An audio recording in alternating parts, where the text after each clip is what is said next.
Hey everybody, this is the Edge of Eternity, Bill Cameron. I want to share with you a new project that I'm just getting ready to start on. I'm going to be converting this rust bucket into a tea bucket. I have this new donor body here that I just picked up, and it's rough, but it gives me the surface shapes that I'm looking for. I will be using this basically to refine my design, which you'll see in the video here in a few minutes. I've designed the entire car, and I want to try to get it as close to the right shape as a Model T body, but I have stretched it about 10 inches.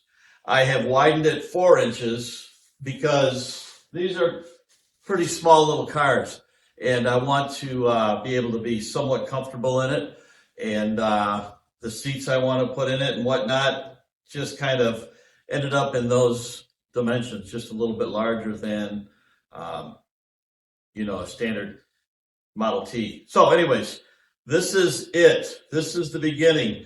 The body is pretty rough, like I said. The body sides, not too bad. They're rusty. The whole car is rusty. This was built based on the serial number I got off the engine in January of 1925. Now, from 23 through 25, they were the same car, and then they changed again in 26.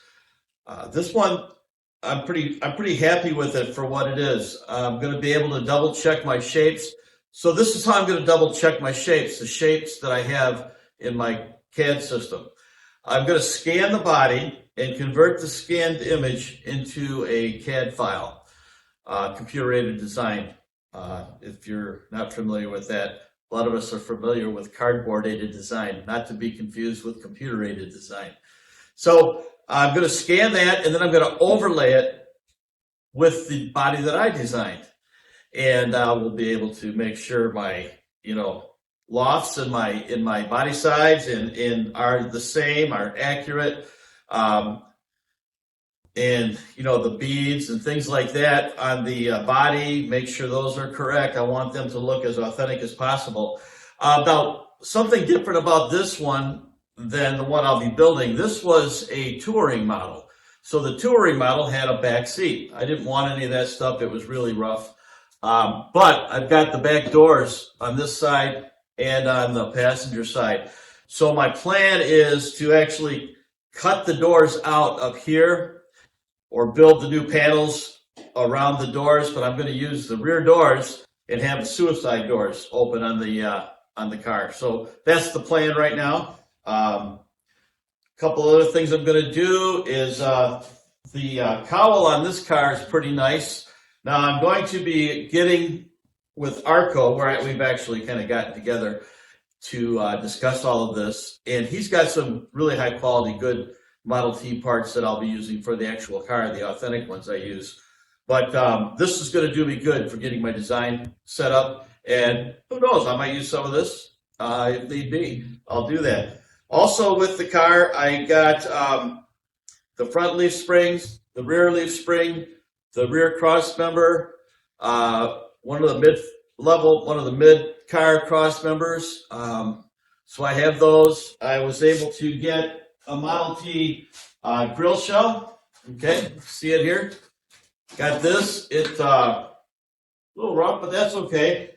And then I got the firewall, which is in extremely good condition.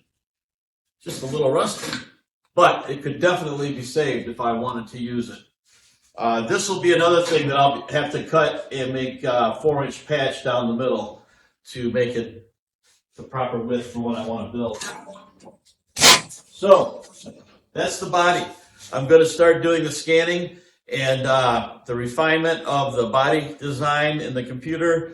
And at the same time, I'm going to clear my steel layout table. It's right between the camera and the car off so I can start fabbing up the frame. So the frame will be the first thing I get. I'm going to do some experimenting on this car, make my patches, probably just Cleco them in for now, because what I'd like to do with some of this stuff is actually rivet the body together. I've got a bunch of, I actually purchased them from Eastwood, brass rivets and the riveting tools and all that. So it'd be kind of cool, I think, to have a lot of rivets in the body. And I'll show you the pictures of what the inside of the car is going to look like. And that's it. It's just a new fun project. I intend on having my granddaughters help me, and maybe my grandson as he gets a little bit older. And just be going along for the ride. So I'll have this going. I'll have my Camaro going. I've got the Honda 750 over there. I'm not sure when that's going, but I do want to do it. And of course, our Sunday night services. So got my hands full and enjoying every minute of it. I'll be right back. Well, everybody, thanks for watching the introduction to the T-Bucket. Look forward to working on this and sharing some more information with you all.